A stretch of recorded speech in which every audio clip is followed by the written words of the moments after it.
7 décembre 1941. Les chasseurs bombardiers japonais décollent de leur porte-avions à l'aube. Leur cible, la base américaine de Pearl Harbor. 5 juin 1967. Au Moyen-Orient, les jets israéliens décollent pour les premières frappes de la guerre des 6 jours. Leur cible, les aérodromes égyptiens.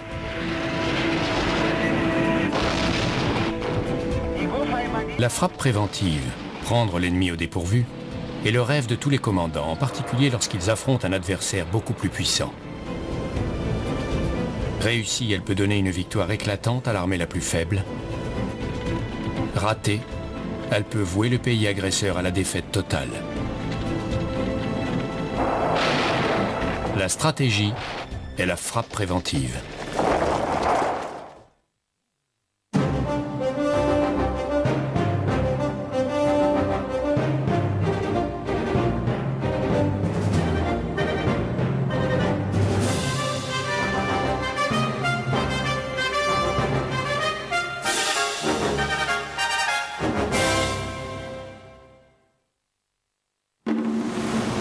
Japon 1941.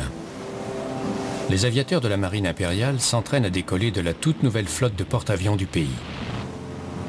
En Europe, la guerre dure depuis 2 ans. Les États-Unis et le Japon sont encore neutres. Mais le chef de guerre japonais, le général Hideki Tojo, a un problème. Le pays a besoin de matières premières essentielles à son industrie et à sa population en croissance rapide. Mais il n'en possède pas. Il doit donc les obtenir par le négoce ou par la conquête.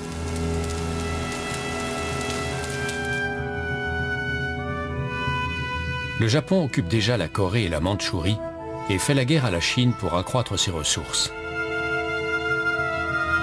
Tojo compte tirer ses matières premières de nouvelles contrées. La Malaisie occidentale, les Philippines et les Indes néerlandaises. Mais si le Japon les envahit, il risque de se retrouver en conflit avec les puissances coloniales, la Grande-Bretagne et les Pays-Bas, en plus des États-Unis dont la première force de frappe est basée à Pearl Harbor, à Hawaï. Quelle stratégie Tojo va-t-il adopter?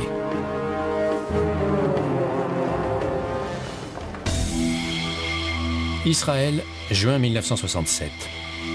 Les jets des forces de défense sont prêts à décoller. L'État hébreu craint d'être détruit par ses voisins, avec qui il est en conflit depuis sa création en 1948. Sur la foi de renseignements fournis par l'Union soviétique, le président Nasser a envoyé 2 divisions de l'autre côté du canal de Suez pour renforcer son armée dans le Sinaï. En réponse, Moshe Dayan, ministre de la Défense israélien, commence à mobiliser ses forces. Israël risque également une guerre avec la Syrie et la Jordanie. Le Moyen-Orient est prêt à s'enflammer. Israël se sent dépassé en nombre et en armement. La réponse pour Tojo en 1941 et pour Dayan en 1967 est la même. La frappe préventive. Attaquez l'ennemi avant qu'il ne vous attaque. On utilise la frappe préventive quand une campagne militaire est presque inévitable, ou tout du moins très probable. Elle est faite pour prendre l'ennemi par surprise et obtenir ainsi une victoire politique et militaire hors de toute proportion avec ce qui aurait pu advenir si l'ennemi avait pris l'initiative. Pour remporter cette victoire, Tojo en 1941 et Dayan en 1967 doivent tous deux porter une attention minutieuse aux conditions essentielles de la stratégie de frappe préventive.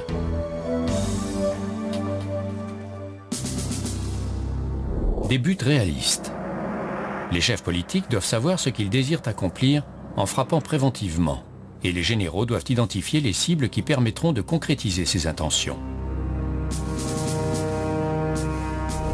Les moyens. Les commandants doivent choisir la bonne tactique et posséder la technologie et l'armement nécessaires. Le renseignement.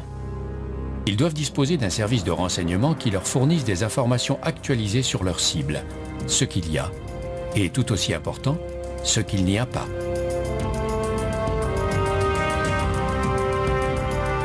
La sécurité. Elle doit être parfaitement étanche. Si l'ennemi découvre qu'une frappe préventive se prépare, il peut la contrer ou même lancer la sienne en premier.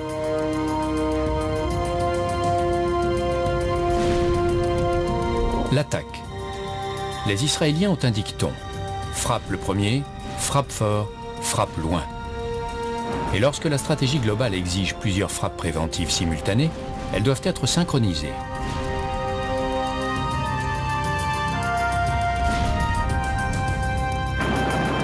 La stratégie de sortie. Les planificateurs doivent savoir précisément comment tirer parti de la frappe préventive et quelle issue ils veulent donner au conflit militairement ou politiquement. On ne peut pas patauger. Il faut avoir une idée précise de son objectif et du résultat final. Il faut avoir une stratégie de sortie. Surtout quand l'attaque japonaise comme la frappe israélienne sont lancées avant la déclaration de guerre officielle.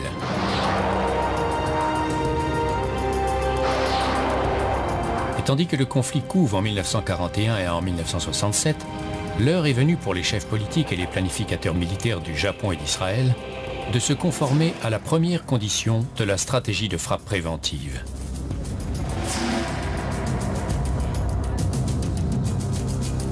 Des buts réalistes.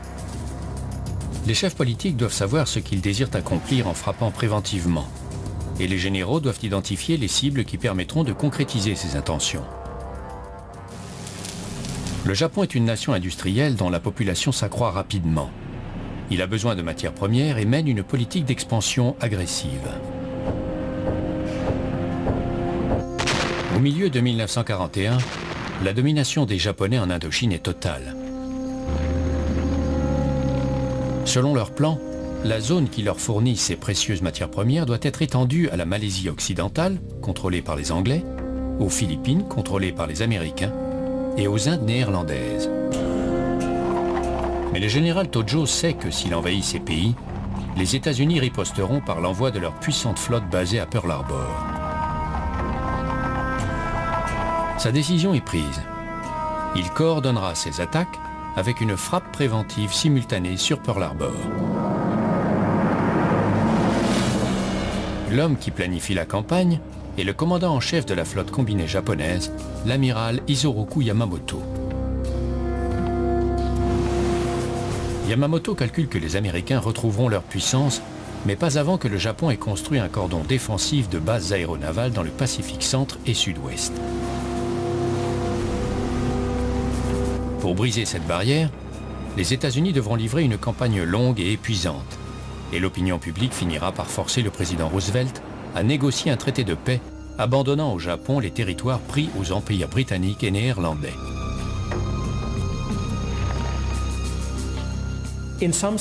Dans un sens, l'attaque de Pearl Harbor était inévitable. Si les Japonais voulaient combattre la flotte américaine dans le Pacifique, ils devaient remporter un grand avantage initial. Il n'y avait qu'un moyen, la frappe préventive. Mais à Pearl Harbor, Yamamoto doit aussi sélectionner ses cibles prioritaires. Les options sont nombreuses. Les cuirassés en station dans le port, les porte-avions, les sous-marins, les installations portuaires. La décision de Yamamoto paraît simple. Il attaquera les porte-avions américains, mais sa cible principale seront les cuirassés. 26 ans plus tard, c'est au tour du ministre israélien de la Défense, Moshe Dayan, de décider des objectifs de son pays lors de sa frappe préventive.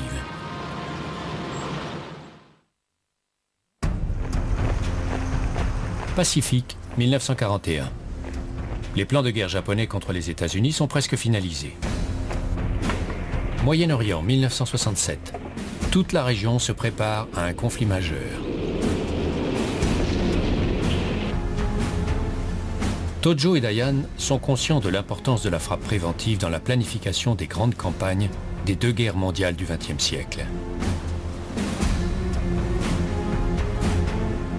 Avant la Première Guerre, la grande crainte de l'Allemagne était de combattre sur deux fronts, la Grande-Bretagne et la France à l'ouest et la Russie à l'est.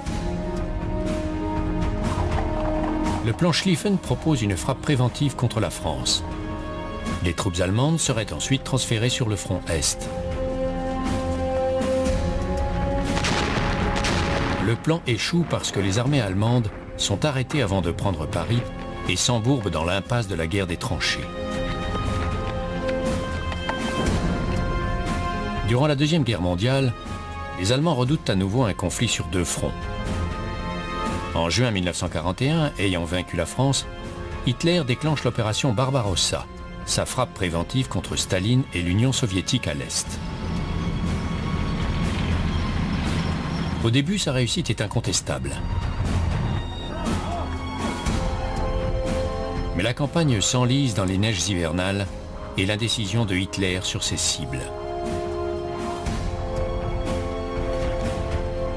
Dans les années 1960, le Moyen-Orient n'est pas un simple champ de bataille entre Israël et ses voisins. C'est également l'échiquier des machinations des superpuissances. En fait, dans les premiers mois de 1967, Israël croit la guerre improbable. En mai, Moscou entame un jeu politique déroutant. L'ambassadeur soviétique au Caire informe le président égyptien, Gamal Nasser, qu'Israël a concentré 10 brigades sur sa frontière avec la Syrie. Ce n'est pas vrai, et on ne sait toujours pas pourquoi Moscou a donné cette fausse information. Nasser envoie 2 divisions de l'autre côté du canal de Suez dans le Sinaï égyptien.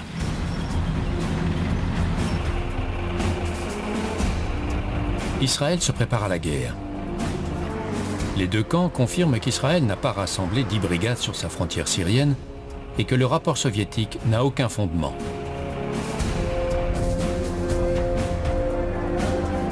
Mais Nasser fait monter la tension en menaçant de fermer le détroit de Tiran, qu'Israël considère comme un lien vital avec le reste du monde. Pour le général Moshe Dayan, nommé ministre de la Défense en pleine crise, il n'y a pas à hésiter.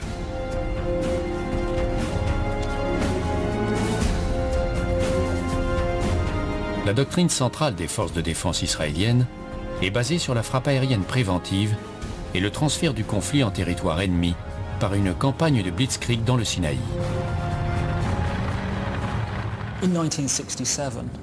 En 1967, Israël était un tout petit pays entouré d'ennemis.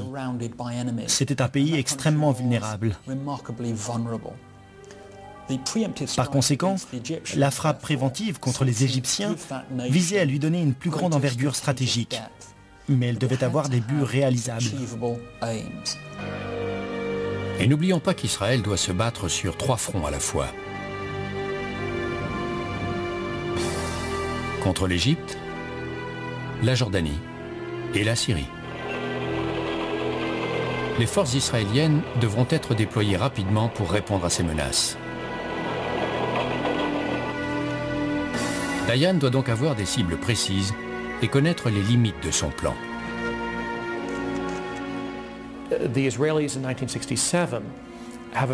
En 1967, les Israéliens sont très conscients de leurs limites. Ils ne vont pas trop loin. Ils ne tentent pas de tirer le maximum de leur frappe préventive. Ils n'essaient pas de détruire complètement l'armée égyptienne.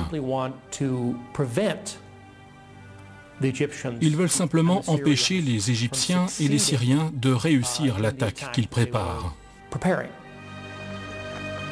Dans l'écheveau politique du Moyen-Orient, la frappe préventive a également la préférence des ennemis d'Israël, en particulier des Égyptiens.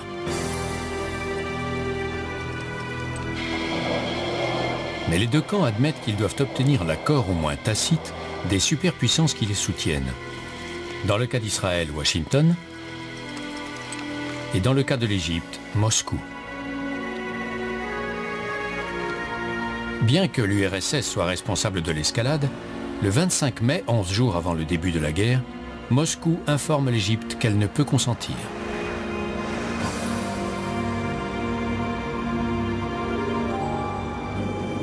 De son côté, Israël consulte son allié, les États-Unis. Le président américain, Lyndon Johnson, déconseille toute action militaire. Mais lors d'une série de réunions à Washington, Meir Amit, chef du Mossad, les services secrets israéliens, reçoit ce qu'il interprète comme un feu orange, que les Israéliens s'empressent de prendre pour un feu vert.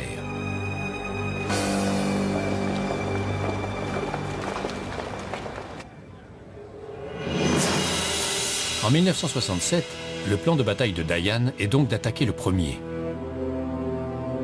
Comme Yamamoto en 1941, il doit aborder maintenant la deuxième condition de la stratégie de frappe préventive. Les moyens. Les commandants doivent choisir la bonne tactique pour réussir rapidement et posséder la technologie et l'armement nécessaires pour y parvenir. En 1941, Yamamoto décide de lancer son attaque à partir des porte-avions. Mais sa cible est à 6500 km de ses bases navales. Il doit donc trouver le moyen de réaliser son plan.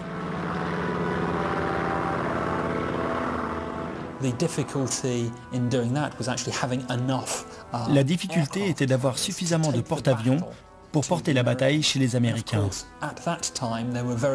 Bien entendu, à l'époque, il y avait très peu de porte-avions et de bombardiers pouvant opérer en haute mer et aller frapper efficacement une cible comme Pearl Harbor, c'est-à-dire vite et fort. Toutefois, Yamamoto ne doute pas un instant qu'il a les moyens techniques de réussir sa frappe préventive. Le Japon dispose déjà d'une flotte redoutable et reconnaît l'importance de la puissance aéronavale. Dès 1922, le porte-avions Osho, spécialement conçu, est mis en chantier. En 1941, la marine impériale possède 10 porte-avions. Les Japonais possèdent aussi la meilleure aviation navale de l'époque. Le chasseur Zero, le bombardier torpilleur Kate,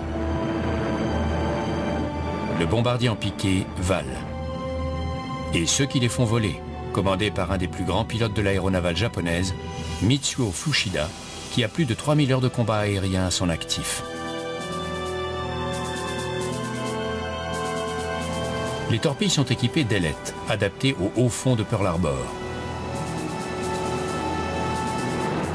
Quand elle prendra la mer, la force de frappe aéronavale de Yamamoto comprendra 6 porte-avions et plus de 350 appareils meurtriers.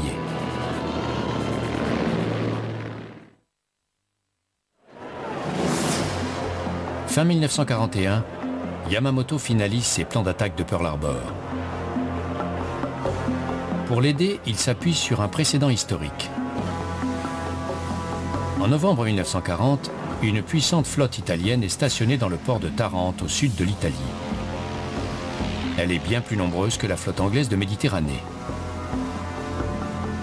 Dans la nuit du 11 novembre, 21 bombardiers torpilleurs Fairey Swordfish décollent du porte-avions britannique Illustrious pour aller attaquer les Italiens.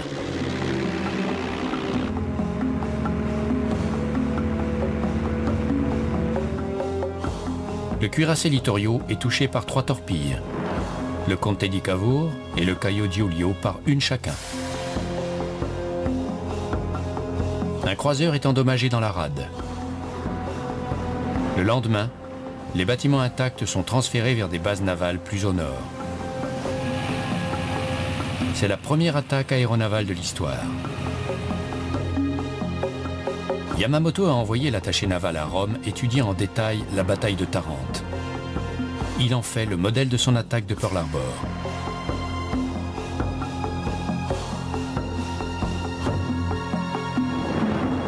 Son plan comporte 2 volets qui seront synchronisés.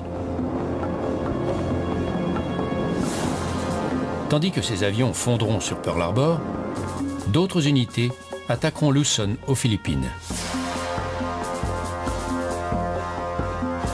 Au nord, les troupes japonaises occupant la Chine quitteront leur position pour marcher sur la colonie anglaise de Hong Kong.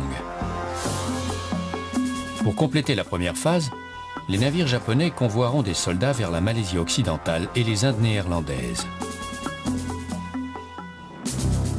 Yamamoto et ses planificateurs envisagent une série de frappes sur les installations américaines d'Oahu.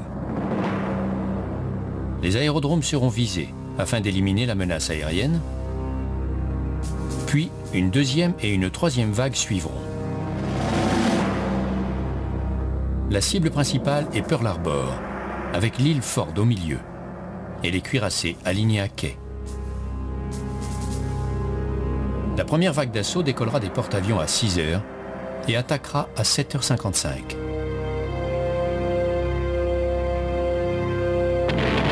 Une partie se dirigera vers les aérodromes voisins pour empêcher les chasseurs américains de prendre l'air, tandis que le groupe principal lancera ses torpilles spécialement adaptées sur les porte-avions et les cuirassés. Viendront ensuite les bombardiers d'altitude. Une deuxième frappe aura lieu à 8h30, suivie par une troisième si nécessaire. Yamamoto pense que ses forces sont suffisantes pour mener sa stratégie à bien. En revanche, 26 ans plus tard, le plan de frappe préventive de Dayan est basé en partie sur le fait que ses forces sont largement inférieures.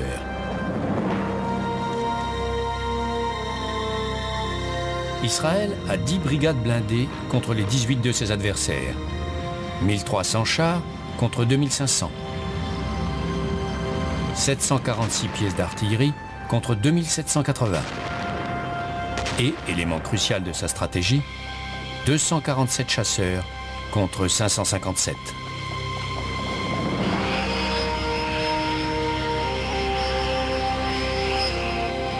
Dans un conflit, la maîtrise des airs est primordiale. C'est la base de la première phase de la stratégie de Dayan. Il ne doute pas que ces 247 appareils suffiront.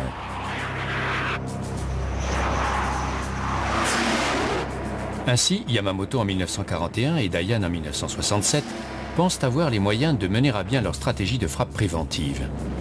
Ils doivent à présent remplir la condition suivante. Le renseignement. Les commandants doivent disposer d'un service de renseignement qui leur fournisse des informations actualisées sur leur cible. Ce qu'il y a, et tout aussi important, ce qu'il n'y a pas. Le recueil d'informations précises et pertinentes est important dans toute opération militaire, mais jamais autant que dans une stratégie de frappe préventive. Il faut savoir ce qu'on frappe. Il ne peut pas y avoir de bataille imprévue dans une attaque préventive. On ne peut pas envoyer de patrouille de reconnaissance. Il faut savoir précisément quelles sont ses cibles. Pour Yamamoto, il n'est pas compliqué de rassembler des informations sur Pearl Harbor. La base est facile à observer. Avant Pearl Harbor, les Japonais avaient un très bon réseau d'espionnage à Hawaï. Certaines personnes se postaient tout simplement d'un côté du port et comptaient les navires entrants ou sortants. Et tandis qu'en 1967, la guerre couve au Moyen-Orient, les services secrets israéliens, le Mossad, recueillent les renseignements dont Dayan et ses chefs militaires ont besoin pour préparer leur frappe préventive. Les Israéliens sont les maîtres de l'espionnage. À cause de leur faiblesse stratégique, le fait qu'ils soient entourés d'ennemis, ils ont besoin d'informations pour mettre au point leur planification militaire. Comme celle de Yamamoto, la stratégie de Dayan comporte plusieurs phases. À 7h45, l'aviation israélienne frappera l'armée de l'air égyptienne pendant le petit déjeuner des pilotes. Les forces terrestres, protégées par une couverture aérienne, pénétreront dans le Sinaï pour repousser les Égyptiens. Si la Jordanie entre dans le conflit, les chasseurs détruiront son aviation. Puis, les forces terrestres neutraliseront son armée et occuperont la Cisjordanie et Jérusalem. À ce stade, Israël ne souhaite pas attaquer la Syrie et le plateau du Golan, par crainte de représailles de l'Union soviétique. Dayan est donc sûr d'avoir un objectif réalisable, les moyens de l'atteindre et les renseignements qui fondent son plan.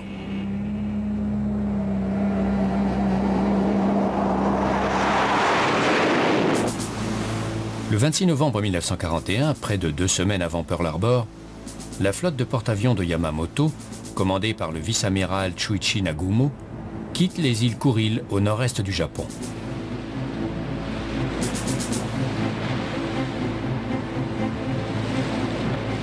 À présent, Dayan et Yamamoto doivent remplir la prochaine condition de la stratégie de frappe préventive. La sécurité. Elle doit être parfaitement étanche. Si l'ennemi découvre qu'une frappe préventive se prépare, il peut la contrer ou même lancer la sienne en premier. Dans le Pacifique en 1941, les 12 jours de traversée jusqu'au point de lancement de l'attaque sont critiques pour la sécurité. La flotte japonaise s'est rassemblée en secret.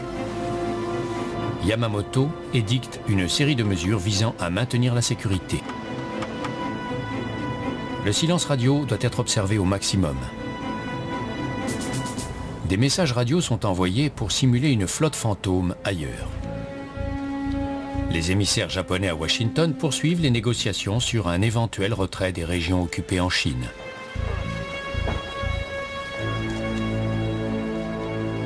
Le luxueux paquebot Tatsu Tamaru entame une traversée de 12 jours vers San Francisco. Personne ne soupçonnera leurs intentions hostiles avant le retour du navire au Japon. Pourtant, certains signes alertent les Américains. Les officiers du renseignement notent que les porte-avions d'où l'attaque doit être lancée ont disparu. Des messages radio sont interceptés. Mais ces informations ne remonteront jamais jusqu'au plus haut niveau de commandement. Cela fait plus de 50 ans qu'on débat sur les avertissements reçus par le gouvernement américain avant l'attaque de Pearl Harbor. Si ce point est loin d'être élucidé, la question importante n'est pas de savoir si les informations étaient disponibles, mais comment elles ont été utilisées. Des renseignements inemployés ont peu de valeur. Pour les Israéliens en 1967, le problème de la sécurité n'est pas de dissimuler leur intention de lancer une frappe préventive, tout le Moyen-Orient s'y attend, mais de tenir sa date secrète.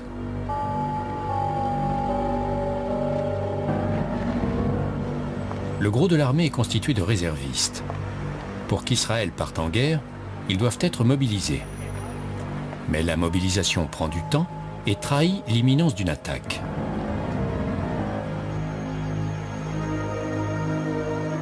Les Israéliens parviennent néanmoins à mobiliser sans éveiller les soupçons, aidés en cela par le fait qu'à la veille du conflit, l'attention des services secrets égyptiens ne se concentre pas uniquement sur eux, mais sur de possibles complots politiques au sein de leurs propres forces armées. L'espionnage égyptien est moins focalisé sur Israël que sur l'armée égyptienne elle-même. L'État égyptien était la création d'une junte militaire et Nasser craignait bien plus ses propres officiers qu'une offensive étrangère. La planification est terminée. Yamamoto en 1941 et Dayan en 1967 doivent passer à l'action.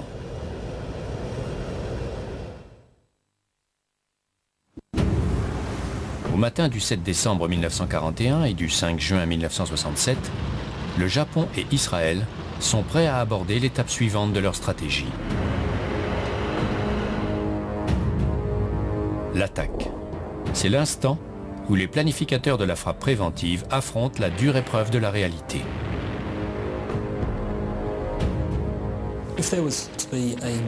S'il existait une devise pour la frappe préventive, ce serait frappe le premier, frappe fort, frappe loin.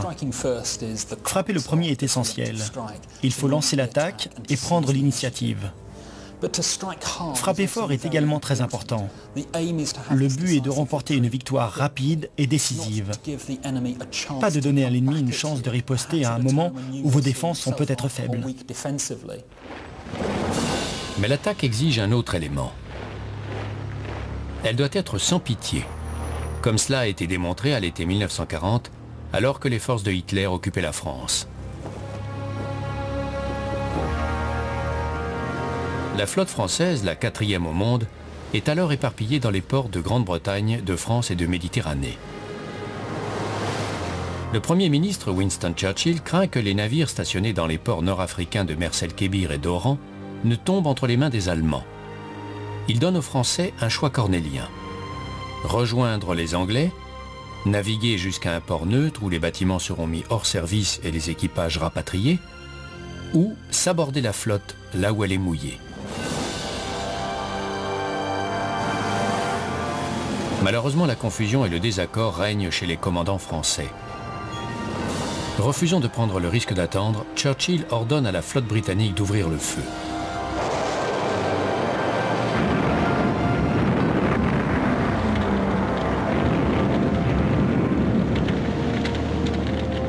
Quatre cuirassés sont coulés ou gravement endommagés.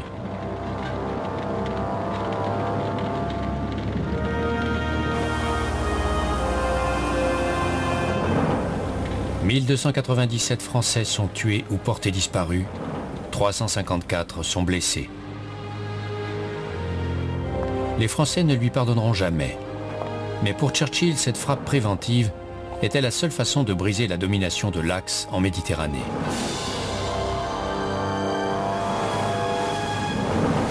7 décembre 1941, l'aurore se lève sur le Pacifique. La flotte de porte-avions du vice-amiral Nagumo est en position pour lancer sa frappe préventive. Le plan de Yamamoto est de viser les cuirassés et les porte-avions américains. Mais un problème surgit.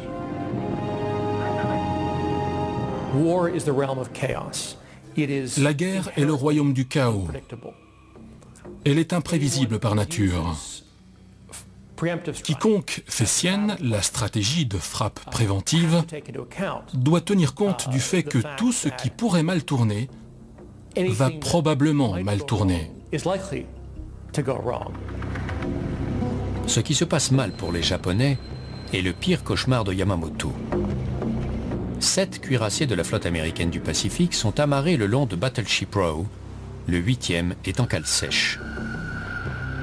Mais les services secrets japonais rapportent que les porte-avions ne sont pas au port.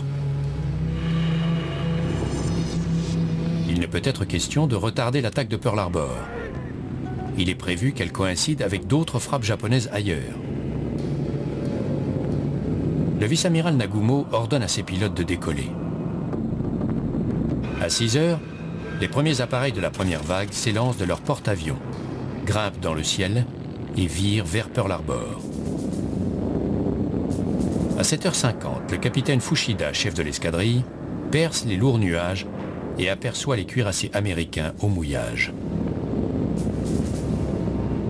Il envoie au vice-amiral Nagumo le signal convenu. Tora, Tora, Tora, Tigre, Tigre, Tigre. À 7h55, la première vague frappe. À Pearl Harbor, la surprise est totale. Un groupe d'avions attaque les aérodromes pour empêcher les chasseurs américains de décoller et de menacer le groupe principal. Près de 200 avions américains sont détruits, 160 endommagés. Les navires amarrés dans le port sont torpillés.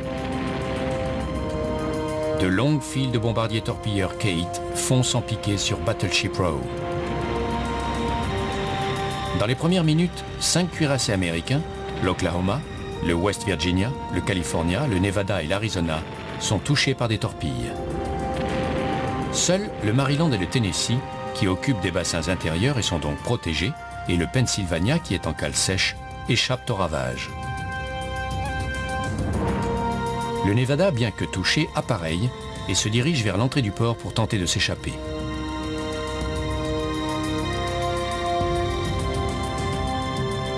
Mais dans le ciel, les bombardiers d'altitude de Fushida choisissent leur cible avec précision. Le Tennessee est touché par une bombe perforante qui transperce 12 cm de blindage et explose à l'intérieur. L'Arizona, déjà endommagé, est également atteint par une bombe perforante qui pénètre dans le magasin avant. Le navire explose. Le Maryland et le California subissent eux aussi de graves dégâts. À 8h25, il y a une brève accalmie. Le West Virginia, en flammes, est en train de couler. L'Arizona a été envoyé par le fond avec plus de 1000 hommes d'équipage à bord. Le California ne survivra pas à ces avaries.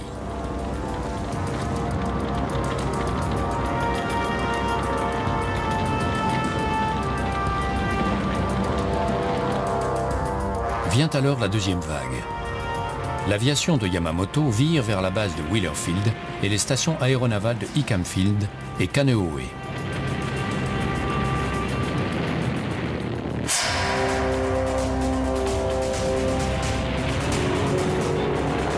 Les avions américains regroupés là par protection contre le sabotage font une cible facile.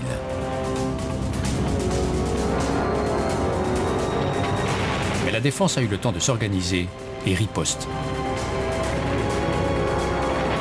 À 10 h du matin, la deuxième attaque prend fin. Nagumo décide de ne pas lancer la troisième vague et fait demi-tour. Pour les Israéliens en 1967, la phase d'attaque coïncide avec l'exigence de sécurité. La mobilisation n'a pas alerté les Égyptiens. Le prochain défi vient au moment où ils passent à l'action.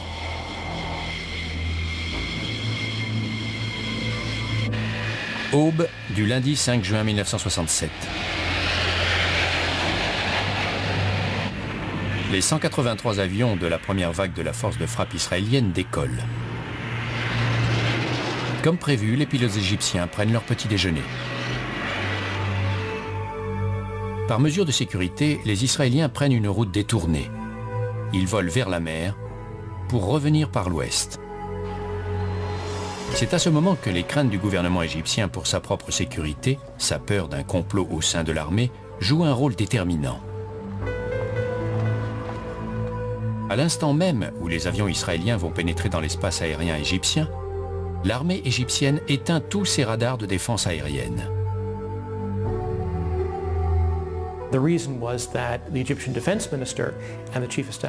ministre de la Défense et le chef d'état-major de l'armée de l'air égyptien étaient en tournée d'inspection dans le Sinaï.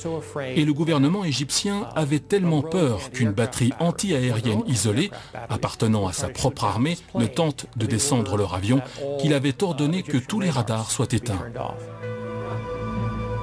Le prix de cette paranoïa dépasse l'imagination.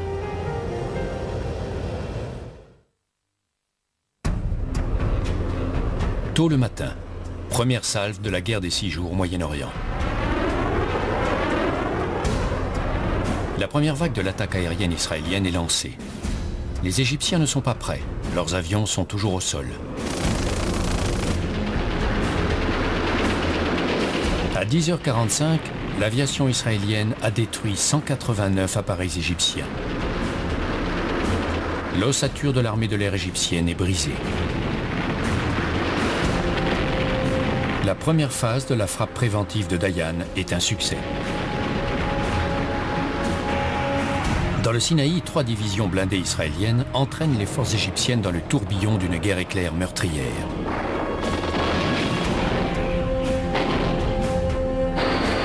L'aviation israélienne pilonne l'armée égyptienne. Celle-ci se replie en désordre. L'attention de Dayan se porte déjà sur la Jordanie. Israël envoie un message au roi Hussein. C'est un conflit entre l'Égypte et nous. Si vous restez en dehors, nous ne vous attaquerons pas. Hussein n'a pas le choix. Il répond, la Jordanie n'est pas en dehors, elle est déjà engagée. Les canons jordaniens ouvrent le feu à la frontière israélienne. En 51 sorties contre les 2 bases aériennes jordaniennes, les Israéliens détruisent sa petite aviation. Des unités de l'armée israélienne occupent la Cisjordanie et Jérusalem. Les forces jordaniennes sont forcées de se replier. À la fin de la journée, 298 avions égyptiens sont en miettes. Le retrait égyptien du Sinaï est chaotique. 2000 soldats sont tués en combattant les Israéliens, mais 10 000 meurent durant la retraite.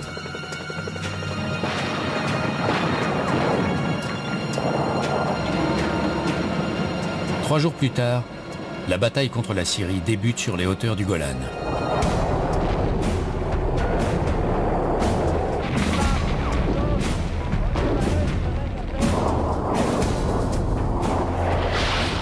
La supériorité aérienne d'Israël est totale et décisive.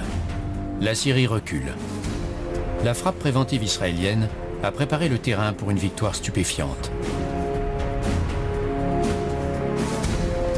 Dayan, comme Yamamoto avant lui, doit maintenant affronter la dernière exigence de la stratégie de frappe préventive.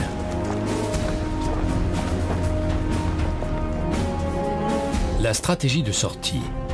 Les planificateurs doivent savoir précisément comment tirer parti de la frappe préventive et quelle issue ils veulent donner au conflit, militairement ou politiquement.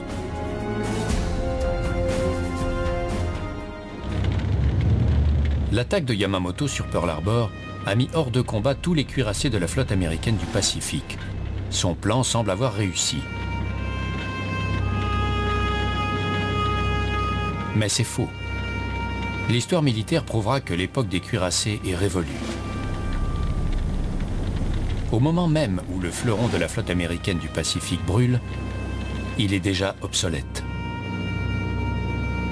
Les porte-avions qui décideront du sort de la guerre du Pacifique ne sont pas à Pearl Harbor.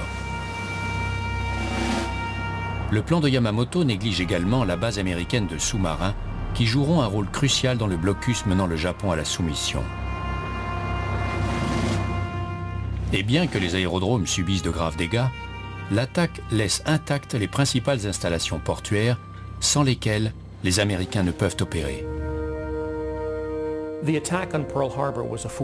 L'attaque de Pearl Harbor était un marché de dupes pour la marine japonaise et pour le Japon tout entier, car elle remplaçait la certitude d'une longue guerre contre les États-Unis par la possibilité de prendre l'avantage initial sur la flotte américaine. La frappe préventive sur Pearl Harbor a été une stratégie d'entrée dans la guerre du Pacifique relativement réussie pour les Japonais. Malheureusement pour eux, ils n'avaient pas de stratégie de sortie. Ils ne savaient pas du tout comment gagner un long conflit contre les États-Unis. Au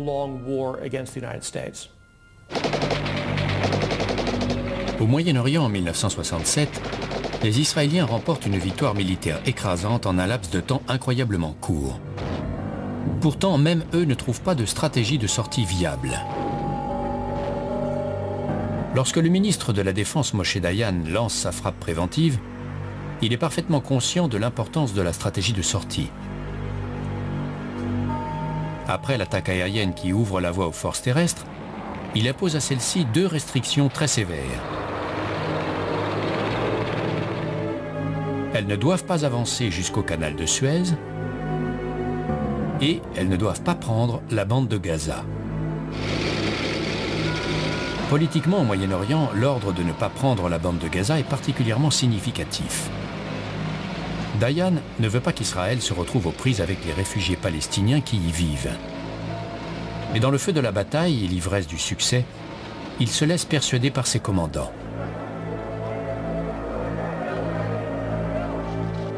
Israël va jusqu'au canal et, plus important, prend la bande de Gaza. L'État hébreu a largement gagné en profondeur stratégique, mais il le paie cher.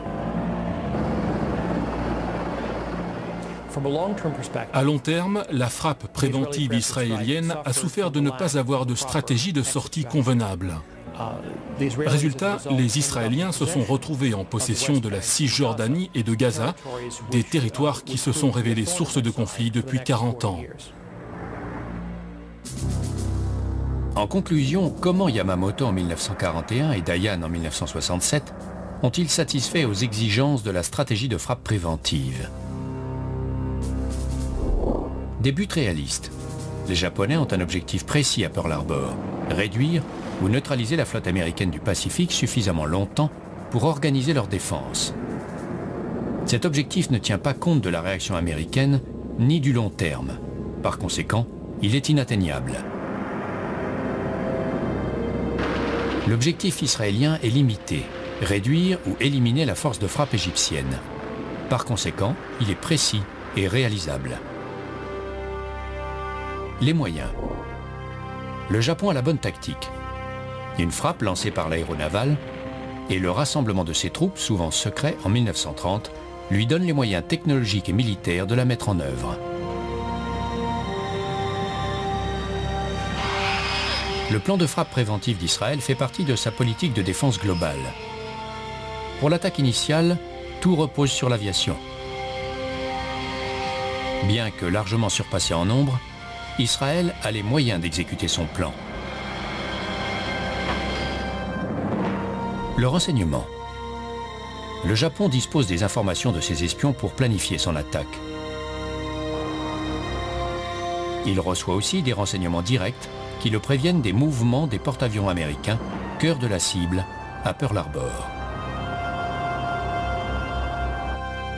Israël a des informations capitales sur l'emplacement des avions ennemis et des renseignements sur les divisions politiques et militaires au sein de l'armée égyptienne.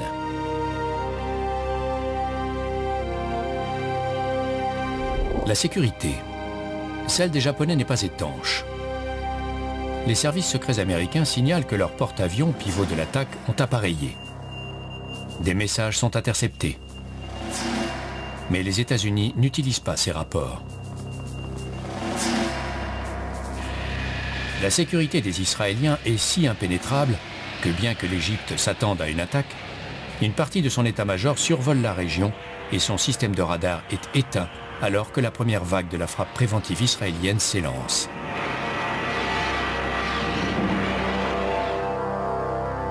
L'attaque. Les Japonais frappent les premiers. Ils frappent fort et ils frappent loin. Mais les bâtiments qui devraient être leur cible principale, les porte-avions américains, ne sont pas à Pearl Harbor. Ils n'attaquent pas non plus les bases de sous-marins ni les installations portuaires clés, bien que cela puisse considérablement entraver la capacité des Américains à livrer bataille à partir de Pearl Harbor. L'attaque israélienne est d'une efficacité foudroyante. L'aviation égyptienne, sa cible principale, est détruite dès la première vague.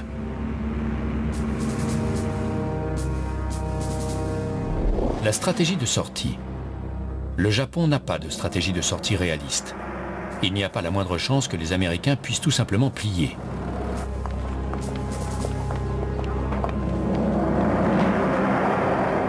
Israël a une stratégie de sortie, mais dans la fièvre de la bataille, une fois acquise la suprématie aérienne et l'avance des blindés se révélant irrésistible, elle est abandonnée.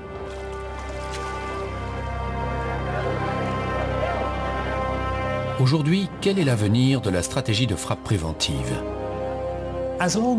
Tant que les nations, et particulièrement les nations les plus petites, qui sont militairement faibles, voudront prendre l'initiative avec hardiesse et créer la surprise pour livrer une guerre éclair ciblée et peut-être décisive, la frappe préventive a de l'avenir.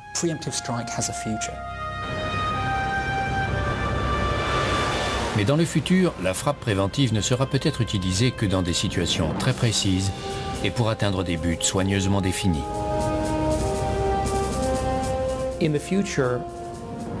À l'avenir, les frappes préventives seront beaucoup plus chirurgicales que dans le passé.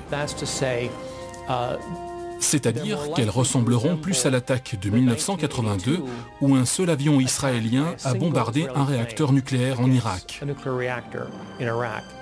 Il y a peu de chances qu'elles aient l'envergure de l'attaque de Pearl Harbor. Mais quelle que soit son intention, la frappe préventive devra toujours avoir un but précis et réaliste, la méthode et les moyens de l'exécuter, et une stratégie de sortie après l'attaque. Et par-dessus tout, il faudra toujours frapper le premier, frapper fort, frapper loin.